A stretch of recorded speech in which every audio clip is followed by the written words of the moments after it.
अस्सलाम वालेकुम। मां आहियां महर फ़क़ीर। अॼु हिन वक़्तु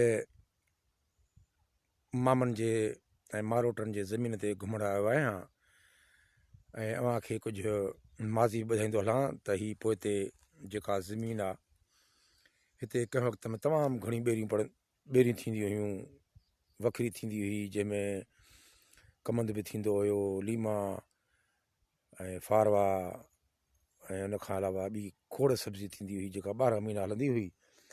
उन वक़्त में असीं सिंधी पढ़ंदा हुआसीं। जॾहिं स्कूल मां मोकल मिलंदी हुई त किताब घर रखी सिधो हिते ईंदा हुआसीं ऐं ॿेरियुनि में जा ॿेर मेड़ींदा हुआसीं ऐं असांखे उन महिल शाम जो हिकु लोटी भरियल मिलंदी हुई ॿेरनि जी, छो त हिते खूह बि हुयो जेको हिन वक़्तु लटिजी वियो आहे। ॿेरियूं सभु वढिजी वियूं आहिनि।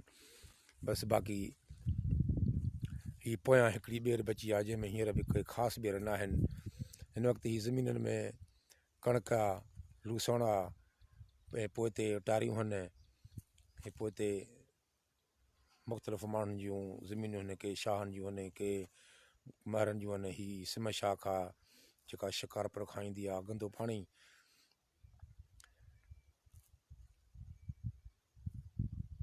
हिते पोयां तुंजनि जो ॻोठु आहे। ओ ही मुंहिंजी मोटरसाइकिल बीठी आहे। सो कंहिं वक़्त में हिते वॾी आबादी हूंदी हुई। आबादी मतिलबु मोहबत प्यार जो दौरु हुयो, वॾी सिक चाहत हूंदी हुई। हींअर रुॻो नफ़रतूं, रुॻो झेड़ा, ॿिन्हिनि ते क़तल, को कंहिंजो न आहे, रत रत खे खाई रही आहे। उहे मोहबतूं, उहे प्यार, उहे सिकूं ख़तमु थी वियूं त ज़मीनूं बि आबाद जेको हुयूं वीरान थी वियूं। बसि हींअर हर को पंहिंजे पेट ताईं पूरो आहे। को कंहिंखे सलाम नथो करे। ॿनीअ ते बि झेड़ो, ॿारे ते बि झेड़ो, पाणीअ जे वारे ते बि झेड़ो, त खारे ते बि झेड़ो। सो अलाह ख़ैरु करे। अलाए छा थींदो असांजे सिंधी क़ौम जो। सिंधी क़ौम तरक़ी किथे कई आहे? रुॻो क़बीलनि ताईं महदूद। क़बीले खे बि क़ौम चवंदा त सिंधी क़ौम काॾे वेंदी? असल में असां सिंधी क़ौम आहियूं, पर हाणे क़बीलनि खे बि क़ौम चवंदा आहियूं त महर बि क़ौम, फलाणी बि क़ौम, टीरी बि क़ौम। अलाए कॾहिं असां वटि शौर ईंदो। सो अलाह करे एकता पैदा थिए, पर लॻे मुश्किल थो। सो दिलि चयो त अव्हांखे बि हितां जो थोरो दीदार कराइजे। सो अलाह ख़ैरु कंदो। मोकल ते आयो हुउसि कराची खां। कल्ह मूं नदड़े ते वियो हुउसि, बेनदरी जे मज़ार ते वियो हुउसि।